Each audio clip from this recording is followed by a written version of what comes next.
Good afternoon, everyone. Welcome. My name is Anna Novogratz, and I am a team member for the Trauma Recovery Grant. Thank you all so much for joining me today to learn more about the grant. Before we get started, let's go over some quick housekeeping items. Please mute yourself and turn off your camera to help save bandwidth.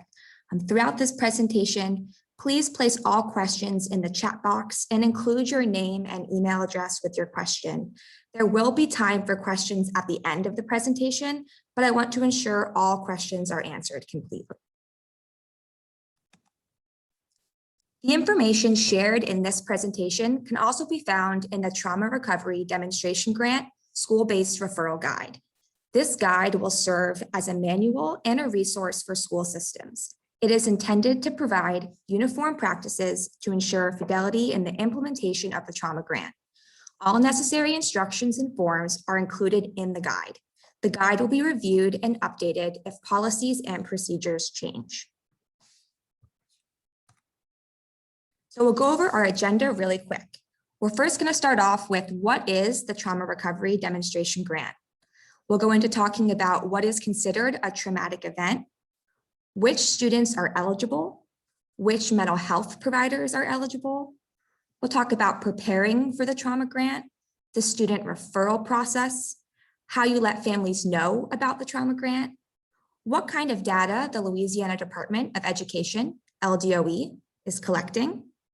We'll discuss an additional referral process, where you can find these resources, and then we'll open up the floor for questions. So what is the Trauma Recovery Demonstration Grant? The Louisiana Department of Education was awarded a 5-year federal grant by the U.S. Department of Ed to expand and deliver mental health services to students who are economically disadvantaged, academically struggling, and have experienced trauma. The purpose of the grant program is to enable preschool, elementary, or secondary students from an economically disadvantaged family who have experienced trauma and subsequently demonstrate academic, behavioral, attendance, or other issues at school to access trauma-specific treatment. The goal of the grant program is to increase student well-being, adaptive student behavior, school safety, and academic performance by supporting trauma-specific treatment. So what is considered a traumatic event? Traumatic incidents may be those that occur either within or outside a school environment.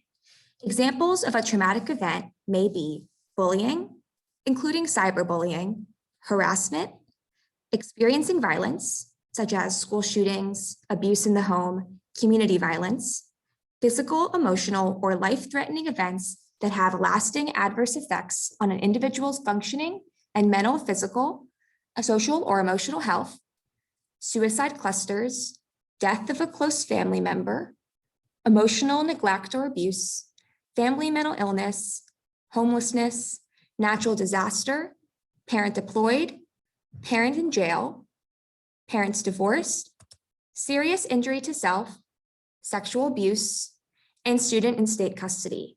This list is a representation, but not inclusive of all events that may be considered traumatic. Which students are eligible for grant funds? Eligible students are any preschool, elementary, or secondary student enrolled in a Louisiana public, charter, or private school who meet the following 3 criteria. 1, the student has previously documented or suspected trauma that is adversely affecting the student's academic performance or progress, attendance, and/or behavior. 2, the student is identified as economically disadvantaged. And 3, the student cannot access public or commercial health insurance programs because services through such programs are either unavailable, insufficient, or unaffordable. A student is considered economically disadvantaged if the student meets one or more of the following characteristics. Student is eligible for reduced price meals based on the latest available data. Family is eligible for Louisiana's Food Assistance Program for low-income families. Family is eligible for Louisiana's Disaster Food Assistance Program. Family is eligible for Louisiana's Program for Assistance to Needy Families with Children to assist parents in becoming self-sufficient. Family is eligible for Louisiana's Healthcare Program for families and individuals with limited financial resources. Student is an English language learner. Student is identified as homeless or migrant pursuant to the McKinney-Vento Homeless Children and Youth Assistance Act and the Migrant Education Program within the Elementary and Secondary Education Act. Student is incarcerated within the Office of Juvenile Justice or in an adult facility. Student has been placed in the custody of the state. The third criteria, student cannot access public or commercial health insurance programs because services through such programs are either unavailable, insufficient, or unaffordable, is important to highlight. Payment eligibility is a key component for a student to become officially enrolled in the grant program. A student must meet one or more of the below characteristics to qualify for payment under the trauma grant. Student is uninsured, is economically disadvantaged, but is ineligible for Medicaid or other federal or state subsidized insurance programs. Student is insured, but trauma-specific services are not covered. Student is insured, but services are unaffordable because of a deductible or copay. Student is insured, but services are unaffordable because cost of service exceeds insurance cap. It is important to note, students enrolled with Medicaid will be reviewed on a case-by-case basis. The grant will be able to cover services Medicaid does not cover. An example of this is a student who needs to be seen 2 times per week, but Medicaid only covers 1 time per week. The grant will then cover that one additional session. If you have any questions about a student's payment eligibility, please feel free to contact us at the LDOE. Which mental health providers are eligible? Providers eligible for reimbursement under the terms of this grant must be a state licensed mental health provider, such as an LPC, an LCSW, an LMFT, an LAC, or a psychologist, and provide secular, neutral, non-ideological services that are non-medical in nature and meet reasonable standards for evidence-based, best practices, promising practices, and/or evidence-informed trauma-specific treatment. If you are a licensed mental health provider and want to participate in the grant program, please send me an email after the presentation and I can help you enroll. Preparing for the Trauma Recovery Demonstration Grant.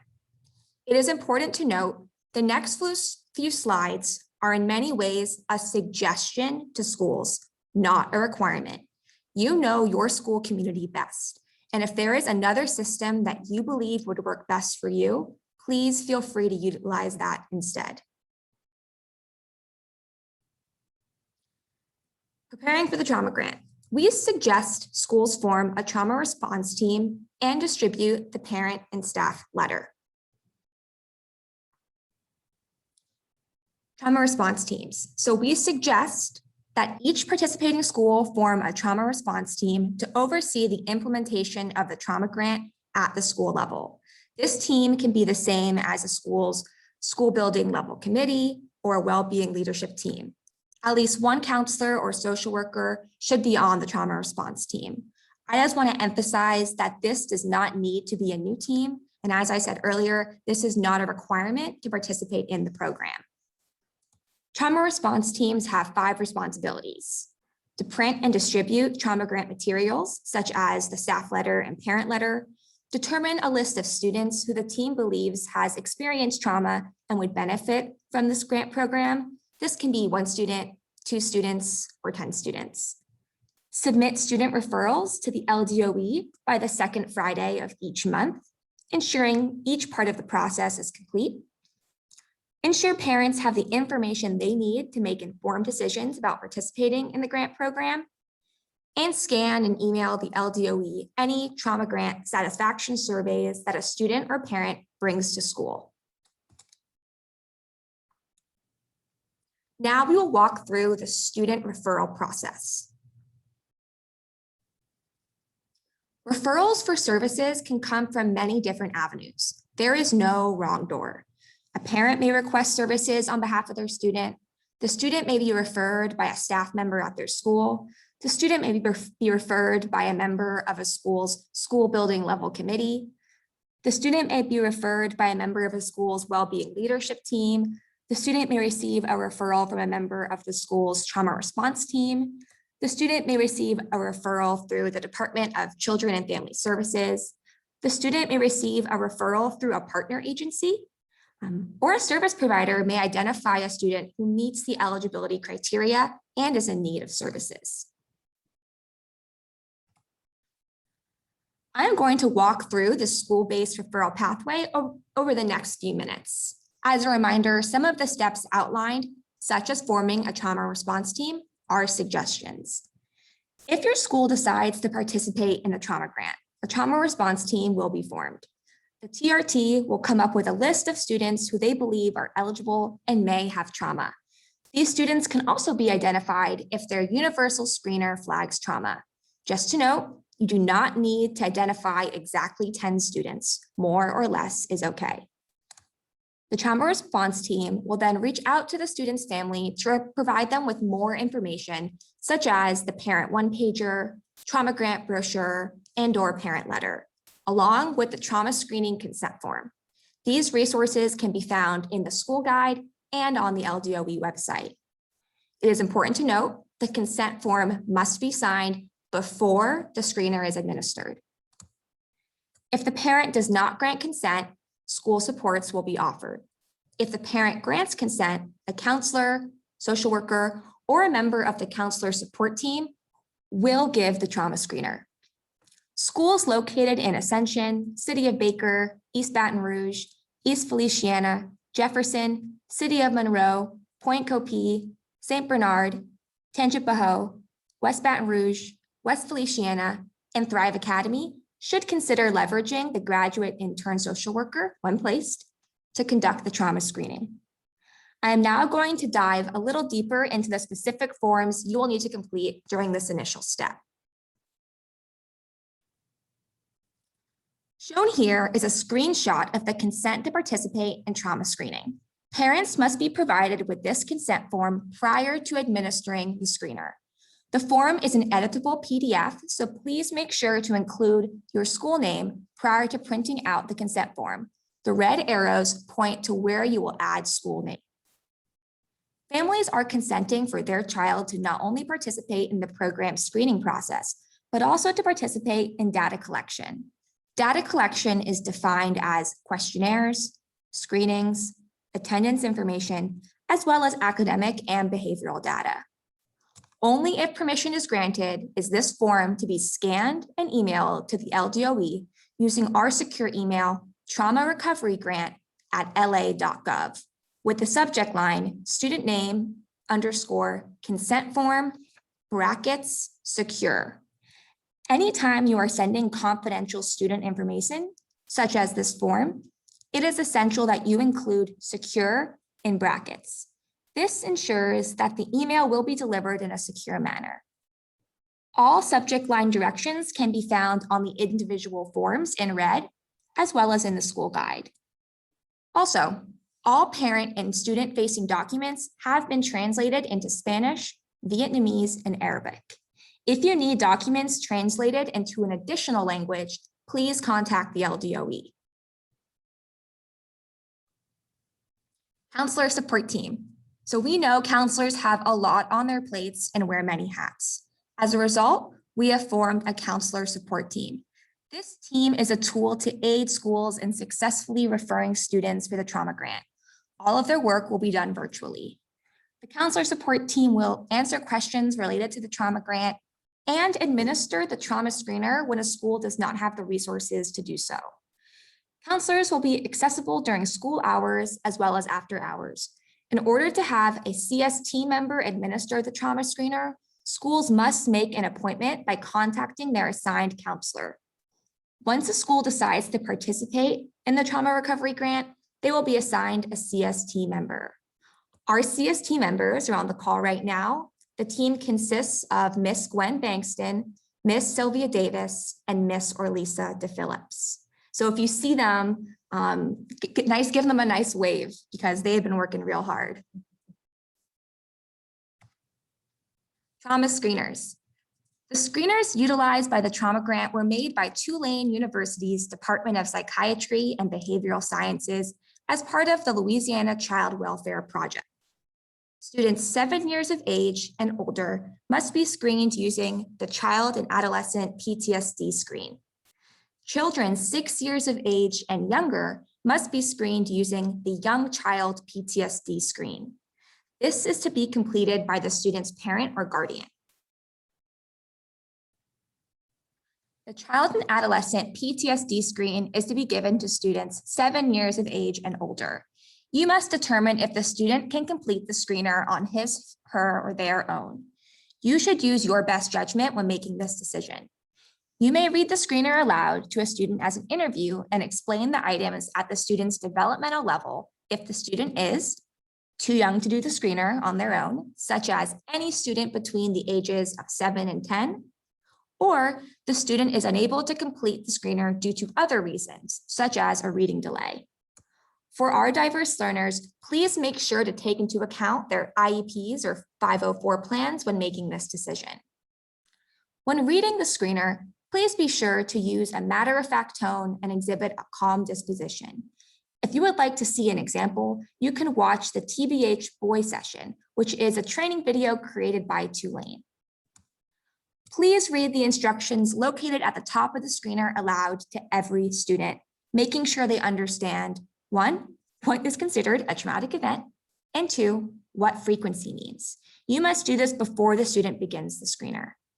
After the screener is complete, tally up the scores to determine if the student should be referred for further trauma screening. These instructions, including the link to the training video, can be found in the school guide. This is a screenshot of the Child and Adolescent PTSD screen. Please read the top of the screener aloud to every student, making sure they understand what is being asked of them. If you ever have any questions or concerns about the screener, you may contact a member of the counselor support team or the LDOE. Please do not ever send the LDOE a copy of the screener. The Young Child PTSD screen is to be given to parents and guardians of students 6 years of age and younger. Please ensure the parents have read the instructions located at the top of the screener, making sure they understand 1, what is considered a traumatic event, and 2, what frequency means. Inform the parent or guardian that they will not be scoring the screener and that they should only answer the 12 questions on page 1 and 6 questions on page 2. After the screener is complete, tally up the scores to determine if the student should be referred for further trauma screening. This is a screenshot of the Young Child PTSD screen. It looks very similar to the Adolescent PTSD screen, but is meant for parents and guardians to complete. Again, please make sure the parent has read the top of the screener. If you have any questions or concerns, you may always contact a member of the counselor support team or the LDOE.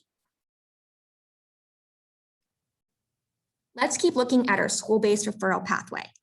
Once the trauma screener is given and possible trauma is identified, a member of the trauma response team must complete the student eligibility checklist and submit it to the LDOE for review. The staff member who completes the checklist must sign and date the form.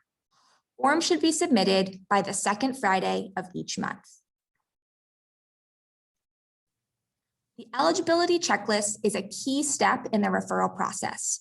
A member of the trauma response team must complete the eligibility checklist. This checklist should then be scanned and emailed to Trauma Recovery Grant at la.gov with the subject line, school name, _ eligibility, brackets, secure.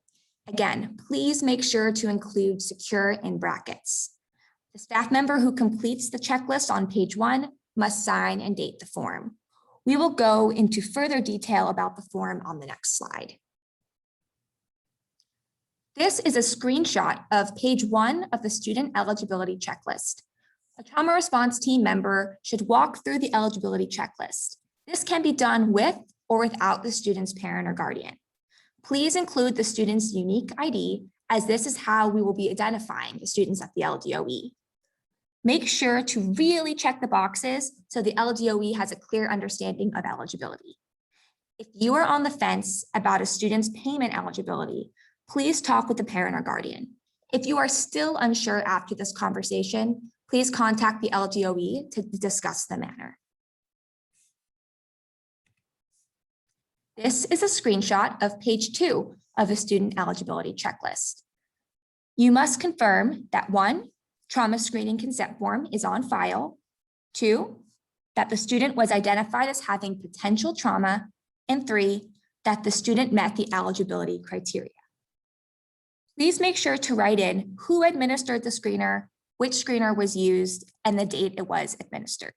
Again, the staff member who completed the eligibility checklist on the first page must sign and date the form. This may be you or another member of the trauma response team. As a reminder, please do not send the LDOE a copy of the completed screener. We only need the eligibility checklist and the parent consent form. After the LDOE reviews the student's eligibility checklist, we will contact your school's trauma response team with a decision. Students who are deemed ineligible will continue to receive school supports. For students who are deemed eligible, you will share the mental health provider list with the student's family. The packet contains information for parents, as well as a list of mental health providers organized by region. Please remind the parents to read the instructions in the packet to see next steps. The family will then select a mental health provider of their choice and call to make an appointment for a formal trauma screener. They must state that they were referred through the trauma recovery grant. If trauma is verified and payment eligibility checks out, the student will begin receiving services through the grant program. If the student is not eligible, then school supports will be provided. All of this information, including the mental health provider list, can be found on the LDOE website. This is a screenshot of the mental health provider list. There are directions for families, as well as a list of enrolled mental health providers organized by Office of Behavioral Health Region.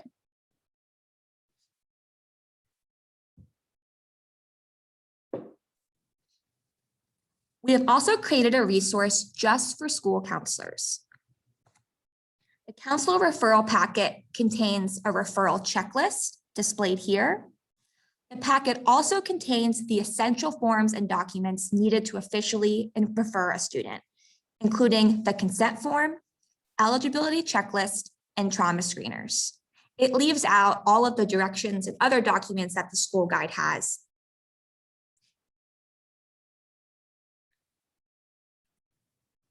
So how do you let families know about the program? Please spread the word. You can send out the parent letter, distribute the staff letter to all school staff, give interested parents the parent one-pager, and share the trauma recovery program brochure. Most of these documents can be found in the school guide, and the trauma recovery program brochure is its own file on the LDOE website. Pictured here is the trauma recovery program brochure. Please feel free to share this with families or students who you believe would benefit. As you can see, there is a link and QR code that brings families to the mental health provider list packet. This is posted on the LDOE website, Spanish, Vietnamese, and Arabic.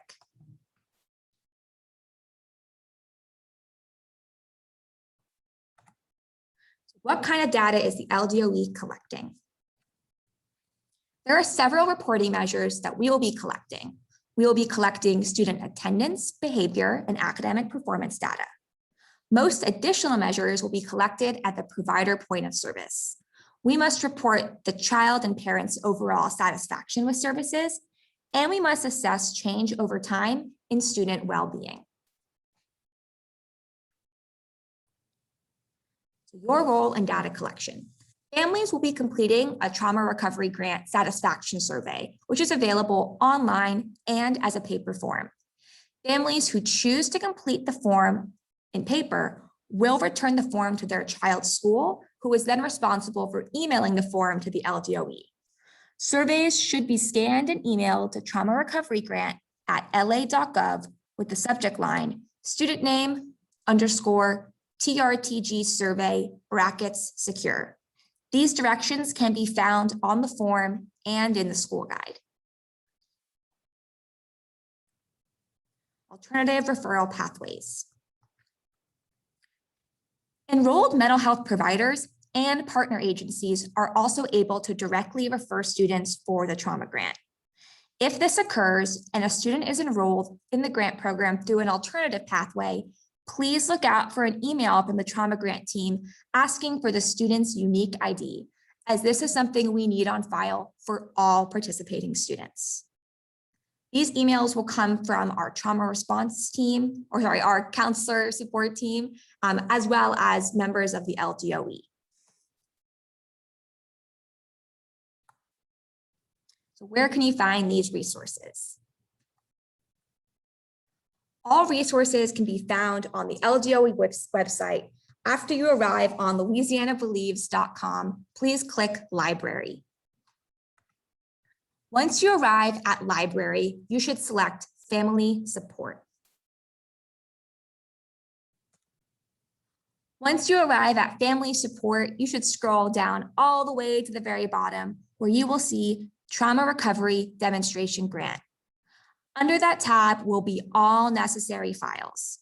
This deck, along with this recording, will be uploaded on the website by early next week. Now we're going to pause for some questions. Please write your questions in the chat box. And again, if you think of something in a few hours or in 3 days, you can always send us an email and we will be there to respond.